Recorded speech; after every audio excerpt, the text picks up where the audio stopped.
అదరగొట్టే కారం రంగు రుచి ఆచి కారం పొడి. వైసీపీ టార్గెట్ గానే కేసుల విచారణ సాగుతోందని విమర్శించారు ఆ పార్టీ ముఖ్య నేత సజ్జల రామకృష్ణారెడ్డి. కల్తీ నెయ్యి, పరకామణి, లిక్కర్ కేసులు అలాంటివే అన్నారు. తమపై కక్ష సాధింపు, విష ప్రచారంతో పాటు తన వైఫల్యాలు బయటకు రాకుండా చంద్రబాబు జాగ్రత్త పడుతున్నారన్నారు.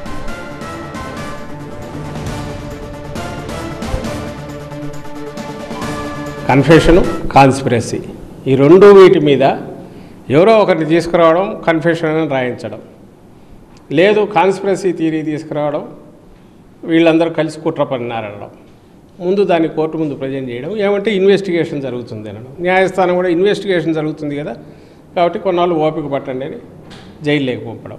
సో ఆయన ఒక దెబ్బకు రెండు పిట్టలన్నట్టు తను మా మీద కక్ష సాధింపు తీర్చుకుంటున్నారు. ఇంకోవైపు తన మోసాలు, అబద్ధాలు చెప్పినవి వాటిని కప్పిపుచ్చుకోవడానికి ప్రయత్నం చేస్తున్నారు. ఇంకోటి ప్రజల్లో విష ప్రచారము అవి బాగా విపరీతంగా చేస్తున్నారు. అందులో భాగంగానే లడ్డూది కూడా జరుగుతుంది. పరకామణిలో చోరీకి పాల్పడ్డ వ్యక్తి నుంచి వైసీపీ నేతలెవరైనా లబ్ధి పొందారా అని ప్రశ్నించారు సజ్జల. ఆ దిశగా విచారణ చేయట్లేదన్నారు.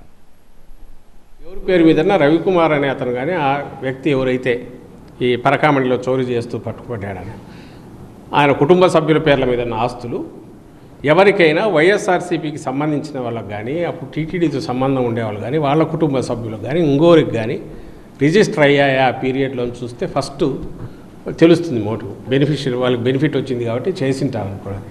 నువ్వు ఆ వైపు అసలు చూడవు.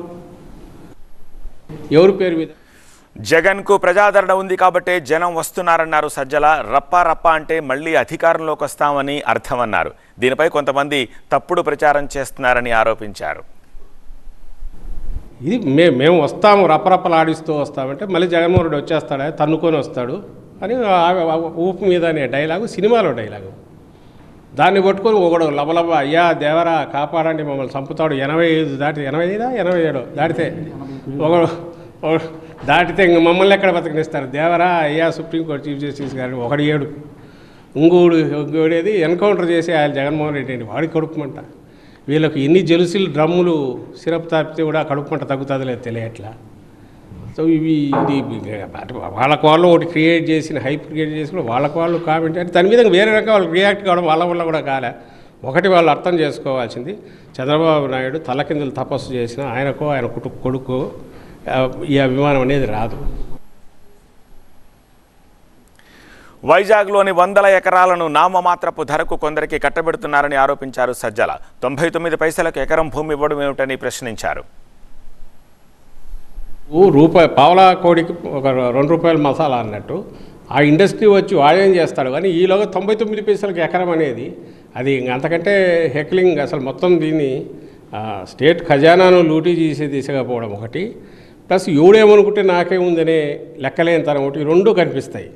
99 20 ఎకరాలు 50 ఎకరాలు మొత్తం ఎక్కడ, అది వైజాగ్ లాంటి అక్కడ ఏదైతే మనకున్న ఏకైక అన్ని రకాలుగా డెవలప్మెంట్కు స్కోప్, డెవలప్మెంట్కు ఫర్దర్ డెవలప్మెంట్కు ఒక అంతర్జాతీయ స్థాయికి ఎదగడానికి స్కోప్ ఉన్న సిటీలో నీకు 99 పైసల ఎకరానికి 100 ఎకరాలు దారాదత్తం చేస్తున్నాడు.